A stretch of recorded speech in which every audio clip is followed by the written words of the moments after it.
Have you ever noticed how most people talk about money like there's only one goal? Get rich. Make more. Earn six figures. Build wealth. Become a millionaire. And look, there's nothing wrong with wanting that, but here's the problem. A lot of people can't tell the difference between being rich and being financially free. They think it's the same thing. They think first you get rich, and then you get freedom. But that's actually backwards. In reality, financial freedom should come first. Not only that, it's usually much easier and much faster to achieve than getting rich. And once you understand this difference, your entire approach to money changes. Because instead of chasing some huge, distant number that feels impossible, you start aiming for something realistic, practical, and life-changing. So in this video, I want to show you why financial freedom matters more than getting rich in the beginning, why most people are climbing the wrong ladder, and how reaching freedom first can actually make it easier to become rich later. Let's make this really simple. Being rich means having a lot more money than you need. Being financially free means your basic living expenses are covered without depending on a paycheck. That's it. Rich is abundance. Freedom is independence. Rich means luxury. Freedom means control. Rich means you can buy almost anything. Freedom means your time belongs to you. And if you really think about it, which one changes your life first? It's freedom.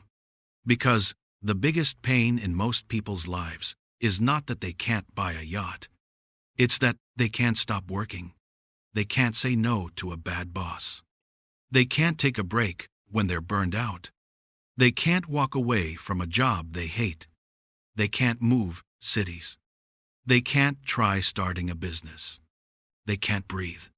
So, before you chase the dream of being rich, maybe the smarter question is, how do I stop needing my paycheck to survive? Because once you solve that problem, your whole life opens up. Here's the easiest way to think about it. Ask yourself this. Is it easier to climb a ladder with only 10 steps or a ladder with 1,000 steps? Obviously, the 10-step ladder. That's what financial freedom is. And getting rich? That's the 1,000-step ladder. Financial freedom is often a much smaller target than people realize. Why? Because freedom doesn't require you to replace your entire dream lifestyle. It only requires you to cover your basic expenses. Your rent or housing. Your food. Your utilities. Your transport. Your essentials. That number is often way lower than the giant rich number people have in their heads. See, most people think they need millions before life gets easier. But that's not true. What they usually need is enough passive or semi-passive income to cover the cost of living. That's a much smaller ladder. And this matters because when a goal feels smaller, you actually pursue it. You make plans. You get creative. You stay motivated. But when the goal is be rich someday, it becomes vague.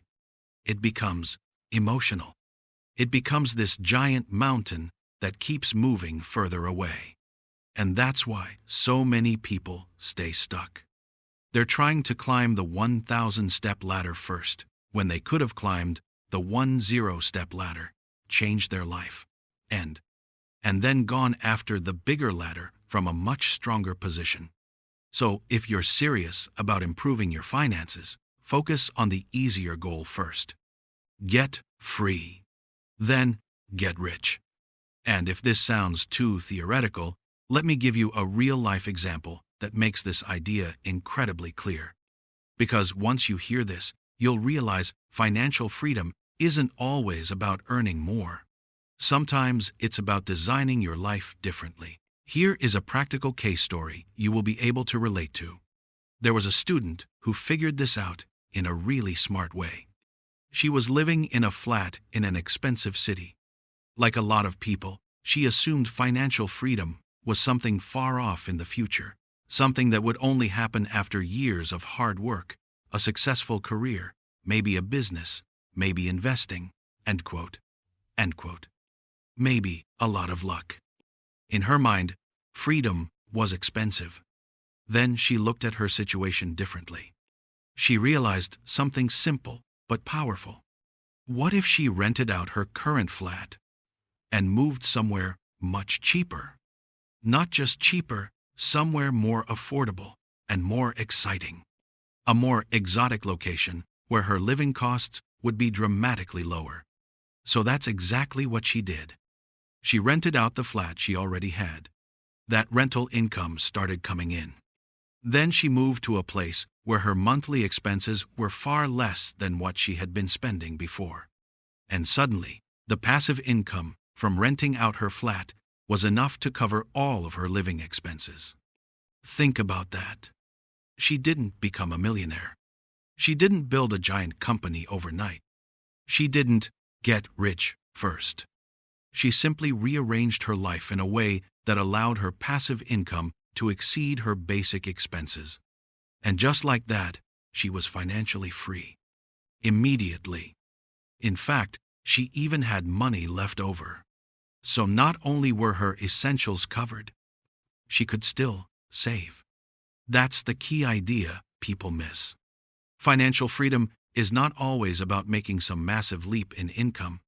Sometimes it's the result of lowering the distance between what you need and what your assets already produce. She didn't wait until she was rich. She got free first. And because she got free first, everything changed.